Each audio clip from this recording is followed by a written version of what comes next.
Hello and welcome students, আশা করি তোমরা সকলেই খুব ভালো আছো। জ্ঞানজ্যোতি কোচিং সেন্টার পক্ষ থেকে তোমাদের সবাইকে আরো একবার স্বাগত।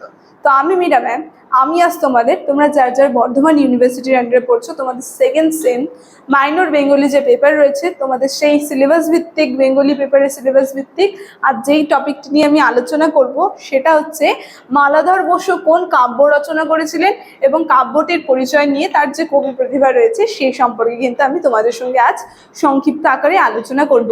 দেখবে তোমাদের সিলেবাসের পার্টের মধ্যে এটা রয়েছে, অনুসারী সাহিত্য যে আছে সেখানে যে বিভিন্ন অনুসারী সাহিত্য রয়েছে সেখান থেকে কিন্তু এই টপিকটি নিয়ে আমি আলোচনা করছি। ঠিক আছে, তো ভিডিওটি আলোচনা শুরু করার পূর্বে তোমাদের সঙ্গে একটা গুরুত্বপূর্ণ ইনফরমেশন আমি আগেই জানিয়ে দিয়ে যাই। তোমরা যারা যারা ভাবছো আমাদের সঙ্গে এই সেমে অনলাইন ক্লাসে বা নোটসের জন্য যোগাযোগ করবে বা যুক্ত হবে, তাদেরকে বলছি, দেখো আমাদের সঙ্গে যুক্ত হতে গেলে তোমাদের কি করতে হবে, দেখো এখানে দুটো নাম্বার দেওয়া আছে। এই নাম্বার দুটি হচ্ছে আমাদের Gyanjyoti coaching centre official helpline number. এই নাম্বার দুটি থেকে যে কোনো একটি নাম্বারের সঙ্গে যোগাযোগ করে কিন্তু তোমরা আমাদের সঙ্গে যুক্ত যেতে পারবে। তার সঙ্গে তোমাদের এই সেমের কোর্স ফিটা কত রয়েছে সেই নিয়ে আমি বলে দিচ্ছি। তোমরা যারা যারা বর্ধমান ইউনিভার্সিটির আন্ডারে আছো, তোমাদের সেকেন্ড সেমের কোর্স ফি কিন্তু রাখা হয়েছে 599। ঠিক আছে, তাহলে যারা যারা ভাবছো আমাদের সঙ্গে যোগাযোগ করবে ঝটপট যোগাযোগ করে নিও। তাহলে ক্লাসের আলোচনা আমি চলে যাচ্ছি। দেখো, প্রথমে বলেছি আজকের আমার টপিক হচ্ছে মালাধর বসু যে রয়েছে তিনি কোন কাব্য রচনা করেছিলেন এবং তার যে কবি প্রতিভা রয়েছে সেই কবি প্রতিভা সম্পর্কে কিন্তু আমি তোমাদের সঙ্গে আলোচনা করব। দেখো কি বলা হচ্ছে, মালাধর বসু শ্রীকৃষ্ণ বিজয় কাব্য রচনা করেছিলেন। আমরা বলবো মানে এখানে দেখতে পাচ্ছি মালাধর বসু যিনি আছেন তিনি যে কাব্যটি রচনা করেছিলেন সেই কাব্যটির নাম হচ্ছে শ্রীকৃষ্ণ বিজয়। এই কাব্যটি সম্পর্কেই কিন্তু আমি তোমাদের সঙ্গে আলোচনা করব। দেখো কি বলছে, যে মালাধর বসুর কাব্যের উৎস প্রসঙ্গে প্রথমেই বলতে হয় তিনি ভাগবতের দশম স্কন্ধ পুরোপুরি গ্রহণ করে অনুবাদ করেছিলেন। আমরা দেখব তিনি যে এই কাব্যটি রচনা করেছিলেন শ্রীকৃষ্ণ বিজয়, আমরা দেখব ভাগবত যে গ্রন্থ রয়েছে তার যে দশম স্কন্ধ আছে সেটাকে অনুবাদ কিন্তু করেছিলেন তিনি এই গ্রন্থটির মধ্যে। কি বলছে, ভাগবতের দশম স্কন্ধে শ্রীকৃষ্ণের মাহাত্ম্য প্রকাশিত হয়েছে এবং এই স্কন্ধে শ্রীকৃষ্ণের জন্ম থেকে দ্বারকা লীলা বর্ণিত হয়েছে এবং একাদশ স্কন্ধে বর্ণিত শ্রীকৃষ্ণের কাহিনীর কিছু অংশ তিনি গ্রহণ করেছে। মানে এই সমস্ত জিনিসগুলো মিলিয়ে এই দশম স্কন্ধ তারপরে একাদশ স্কন্ধ যে রয়েছে সেই দশম স্কন্ধে শ্রীকৃষ্ণের মাহাত্ম্য, তারপরে একাদশ স্কন্ধ যে রয়েছে সেখানে শ্রীকৃষ্ণের কিছু কাহিনীর কিছু কিছু অংশ তিনি গ্রহণ করেছেন। এইভাবে কিন্তু তিনি ভাগবতের বহির্ভূত বিষ্ণু পুরাণ যে আছে, বিষ্ণু পুরাণ তারপরে আবার হরিবংশের যে কাহিনীগুলো এগুলোও দেখবো আমরা রয়েছে এবং সেগুলো অনুসরণে তিনটা বলেছে এখানে, বৃন্দাবন লীলা, রাসলীলা, নৌকা লীলা, এর অংশগুলো মিলে টোটাল এইগুলো অংশগুলো মিলে কিন্তু তিনি এই যে শ্রীকৃষ্ণ বিজয় যে রয়েছে এই কাব্যটি রচনা করেছিলেন মালাধর বসু। ঠিক আছে, তো তার যে সমস্ত জিনিস নিয়ে তিনি গ্রন্থটি রচনা করেছিলেন সেটা কিন্তু এগুলো ছিল। এরপর কি বলা হচ্ছে, মালাধর বসু তার শ্রীকৃষ্ণ বিজয় কাব্যের কাহিনী বিন্যাস করেছেন তিনটি ধারায়। এই জায়গাগুলো ভালো করে দেখবে। ঠিক আছে, কোন কোন বিষয় থেকে তিনি এই গ্রন্থটি রচনা করলেন, কোন কোন বিষয়গুলি নিয়ে ভাগবতের যে দশম স্কন্ধ একাদশ স্কন্ধের বিভিন্ন যে পাঠগুলো রয়েছে সেগুলো নিয়ে করেছে। তারপরে আমরা দেখবো আবার এই যে শ্রীকৃষ্ণ বিজয় যে গ্রন্থটা রয়েছে এই গ্রন্থটিকে তিনি তিনটি স্তরে বা তিনটি ভাগে কিন্তু বিভাগ করেছে। এই গ্রন্থের তিনটি ধারা রয়েছে, কি কি বলে দিয়েছে এখানে, প্রথম রয়েছে বৃন্দাবন লীলা, দ্বিতীয় রয়েছে মথুরা লীলা, তৃতীয় রয়েছে দ্বারকানাথ লীলা। এই তিনটা ভাগে কিন্তু তিনি শ্রীকৃষ্ণ বিজয় যে রয়েছে মালাধর বসু এই গ্রন্থটি তিনটা ভাগে বিভক্ত করেছে বা তিনটা ধারায় বিভক্ত করেছে। দেখো তারপর কি বলছে, আমরা দেখব বৃন্দাবন লীলার স্থান পেয়েছে ভূভার হরণের জন্য বৈকুণ্ঠে বিষ্ণুর বৃন্দাবনে কৃষ্ণ রূপে আবির্ভাব থেকে মথুরা যাত্রা অবধি। এই যে বৃন্দাবন লীলা, এই বৃন্দাবন লীলার মধ্যে আমরা কি দেখব, বৃন্দাবন লীলার মধ্যে যে বিষ্ণু রয়েছে শ্রী বিষ্ণু তিনি কি করেন, তিনি আবির্ভাব হন এই ধরাধামে শ্রীকৃষ্ণ রূপ নিয়ে এবং সেই জন্ম কাহিনী থেকে তিনি যে মথুরায় গমন করেন সেই সমস্ত যে কাহিনীগুলো তিনি কিন্তু এই যে প্রথম যে ধারা রয়েছে তিনটি ধারার বৃন্দাবন লীলা এর মধ্যে কিন্তু লিখেছে।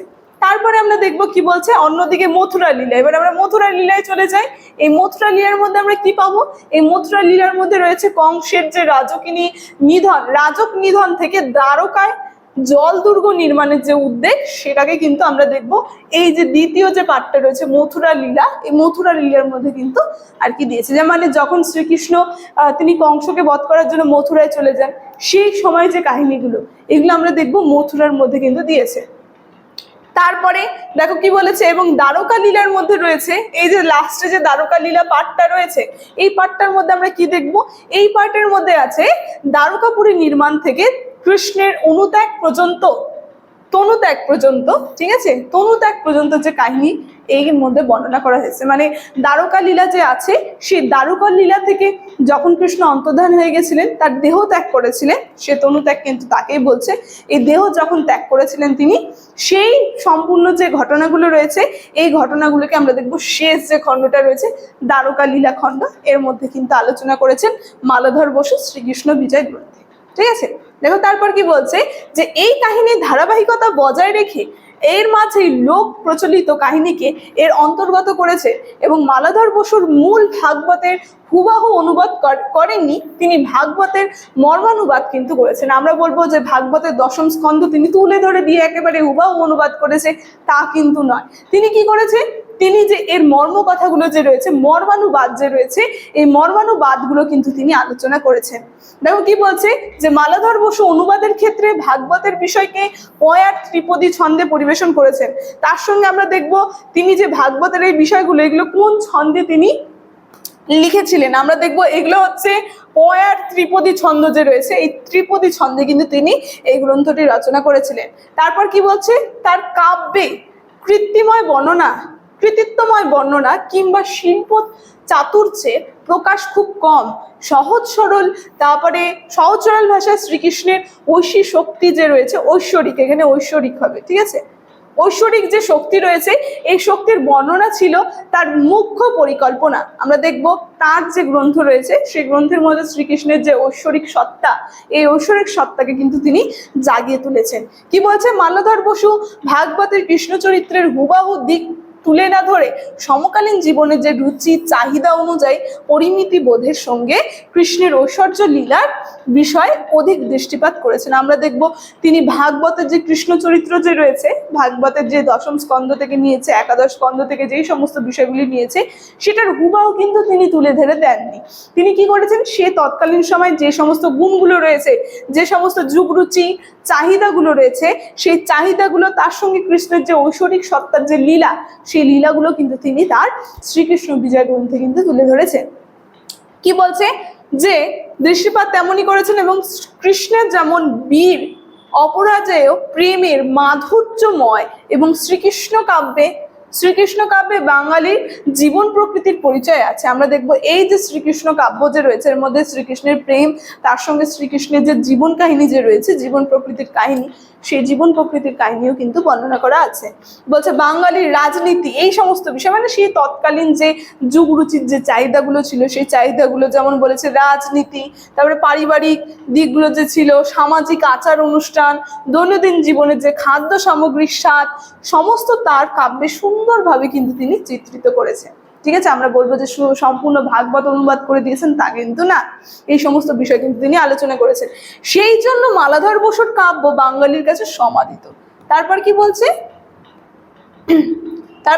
দেখো মালাধর বসুর শ্রীকৃষ্ণ বিজয় বৈষ্ণব ধর্মের পটভূমি রচনার বিশেষ তাৎপর্যপূর্ণ। আমরা দেখব বৈষ্ণব ধর্ম যে রয়েছে, এই বৈষ্ণব ধর্ম রচনার ক্ষেত্রে সে তৎকালীন সময় এই মালাধর বসু কিন্তু এই গ্রন্থটি যে রয়েছে শ্রীকৃষ্ণ বিজয় গ্রন্থ বিশেষ তাৎপর্যপূর্ণ ছিল।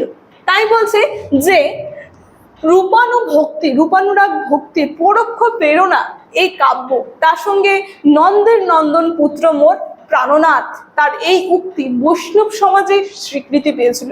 খুব সুন্দরভাবে তার রচনা যে ছিল, সেখান থেকে একটা লাইন বলেছে, একটা উক্তি তুলে ধরে দিয়েছে, যে নন্দের নন্দন পুত্র মোর প্রাণনাথ, মানে শ্রীকৃষ্ণের কথা বলছে। এই লাইনটি কিন্তু বৈষ্ণব ধর্ম যে রয়েছে, এই বৈষ্ণব ধর্ম প্রচারে কিন্তু বিশেষভাবে সহায়তা করেছিল, মানে একটা বৈষ্ণব ধর্মের সমাজ গঠন করতে কিন্তু প্রেরণা জাগিয়েছিল। কি বলছে, চৈতন্যদেব ও তার শিষ্যরা গ্রন্থটিকে বিশেষভাবে মর্যাদা দিয়েছে। আমরা দেখবো শ্রী চৈতন্যদেব যে রয়েছে মহাপ্রভু, যিনি এই বৈষ্ণব ধর্ম প্রচার করেছেন, তিনি এবং তার যে শিষ্যরা ছিল এই গ্রন্থটিকে কিন্তু বিশেষ মাহাত্ম্য দিয়েছিলেন।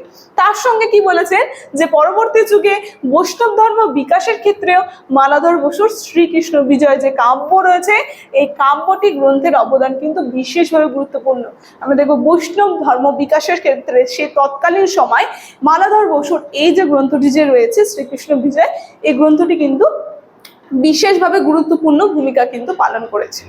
ঠিক আছে, মালাধর বসুর শ্রীকৃষ্ণ বিজয় গ্রন্থ সম্পর্কে আলোচনা যে আমার এতটুকুনি ছিল ক্লাসটি নিয়ে। আর ক্লাসের শুরুতে কিন্তু আমি এই ইনফরমেশন নিয়ে তোমাদের সঙ্গে আলোচনা করে দিয়েছি। তো আজকে ভিডিওর আলোচনা আমি এখানেই শেষ করছি। ভিডিওটি শুরু থেকে শেষ অবধি দেখার জন্য থ্যাংক ইউ।